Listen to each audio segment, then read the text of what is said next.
நலம் காக்கும் ஸ்டாலின், உங்கள் குடும்பத்தின் நலன் அரசின் பொறுப்பு. விசாரணைன்னு அழைச்சிட்டு போறாங்க, அங்க அடிச்சு கொள்றாங்க. இதெல்லாம் இந்த ஆணவ கொலைகளுக்கு பேஸ் எதுன்னு பார்த்தா ஜாதி. இந்த கேள்வி நாங்க ஜாதி பத்தி யாருக்கும் தர்றது கிடையாதுங்க. அதனால இதுக்கு அவங்களோட வீட்டில் திருமணத்துக்காக சேர்த்து வச்சிருந்த நகை திருடு போயிடுச்சு. ஒரு கண்ணீர் மல்க ஒரு பேட்டி கொடுத்துருக்காங்க.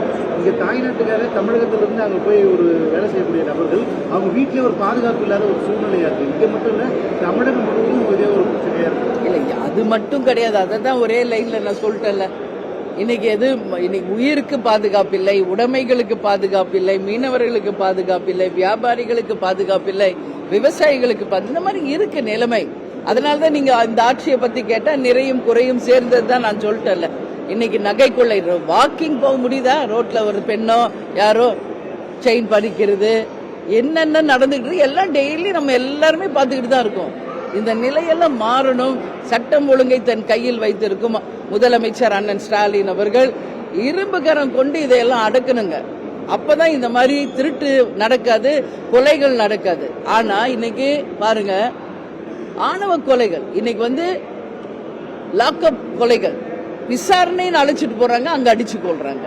இதெல்லாம் பார்க்கும்போது மிக மிக மனசுக்கு வருத்தமாக இருக்கு. இது எல்லாமே நிச்சயமாக மாறணுன்றதுல மாற்று கருத்துல சட்டம் ஒழுங்கை தன் கையில் வைத்திருக்கும் முதலமைச்சர் அண்ணன் ஸ்டாலின் நிச்சயம் இதை சரி செய்யணும் அப்படின்னு இந்த பிரஸ் மீட் மூலமா நான் கேட்டுக்கிறேன்.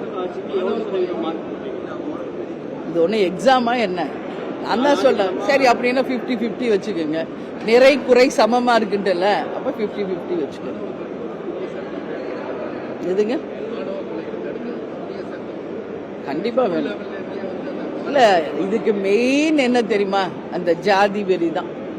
இந்த ஆணவ கொலைகளுக்கு பேஸ் எதுன்னு பார்த்தா ஜாதி. எத்தனை பெரியார்களும் எத்தனை பாரதியார்களும் எவ்வளவோ சொன்னாலும் அந்த ஜாதி வெறி என்பது இங்கு எங்குமே மறையல. அந்த ஜாதியினுடைய வன்மம் தான் இன்னைக்கு கொலை வரைக்கும் போகுது.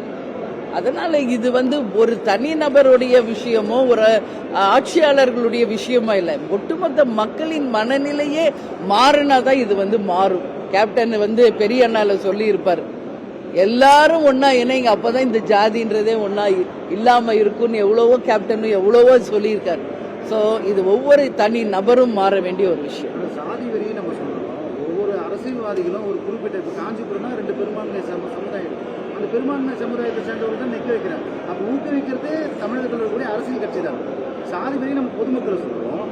இப்ப பெரும்பான்மையா காஞ்சிபுரமா ஸ்ரீபெரும்புதூர் ரிசர்வ் தொகுதி அந்த மாதிரி ஊக்குவிக்கிறது அரசியல் கட்சிகள். இந்த கேள்வியே அந்த மாதிரி யார் நிக்க வைக்கிறாங்களோ அந்த கட்சியிடம் நீங்கள் கேட்கணும்.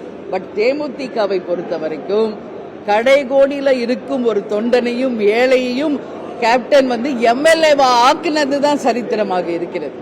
அதனால எங்க கிட்ட இந்த கேள்வி கேட்கணும். எங்களை பொறுத்த வரைக்கும் உண்மையாக கட்சிக்கும் கேப்டனுக்கும் விசுவாசமா இருப்பவர்கள் யாராக இருந்தாலும் அந்த நாங்க அந்த எலெக்ஷன்ல நிக்கிற தகுதி இருந்தா நாங்க தருகிறோம். இந்த கேள்வி நாங்க ஜாதி பத்தி யாருக்கும் தர்றது கிடையாதுங்க. அதனால இதுக்கு நான் பதில் சொல்ல முடியாது.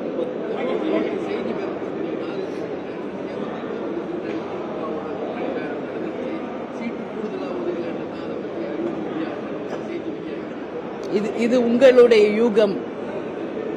உங்களுடைய யூகங்களுக்கு நான் எப்படி பதில் சொல்ல முடியும்? இப்ப ஒருத்தர் உடம்பு சரியில்லைன்னா நம்ம போய் சந்திக்கிறது இல்லையா? நம்ம குடும்பத்திலேயே எடுத்துக்கங்க, அவர் ஃபேமிலியிலேயே எடுத்துக்கங்க. கேப்டனை எத்தனை வாட்டி அவர் சந்திச்சிருக்காரு? பத்திரிகையாளர் உங்களுக்கு தெரியாதா? அதுக்காக அவர் வரும்போதெல்லாம் அப்படியே கூட்டணி முடிவாயிருச்சா என்ன? அப்படி கிடையாதுங்க. அது வேற இது வேறங்க. அரசியல் நாகரிகம், குடும்பத்துல ஒரு நட்பு, ஒரு உறவு, கேப்டனுக்கும் கலைஞருக்குமான நட்பு 45 வருஷம் முன்னாடி உங்களுக்கு தெரியும். அவர் தலைமையில மேரேஜ் நடந்தது. அதனால ஒருத்தரை போய் உடம்பு முடியலன்னா போய் விசாரிக்கிறது எப்படி கூட்டணி முடிவாயிடுச்சுன்னு சொல்றீங்க? அதெல்லாம் ஒண்ணுமே கிடையாது. அப்படி இருந்தா உங்களை அழைத்து நாங்களே சொல்றோம். நான் தெளிவா இருக்கேன். இப்போதைக்கு எங்க கட்சியினுடைய வளர்ச்சியை மட்டுமே போக்கஸ் பண்றோம். உரிய நேரம் வரும்போது யாருடன் கூட்டணி என்பதை பத்திரிகையாளர்களாக உங்களை அழைத்து சொல்லும். காவல்துறை வரவேற்புக்கு தொண்டர்களுக்கு அனுமதி கொடுக்கிறாங்க. திமுக ஆளுங்கட்சி தேமுதிக வளர்ச்சியை தடுக்கிறதா பாக்குறோம். நாங்க 20 வருஷமா பார்த்துக்கிட்டு தானே இருக்கிறோம். இன்னைக்கு நேத்தா பார்த்துன்னுக்குறோம். எதிர்நீச்சல் போட்டு சவால்களை சந்தித்து தான் இந்த கட்சி வளர்ந்துருக்கு. சரிங்களா?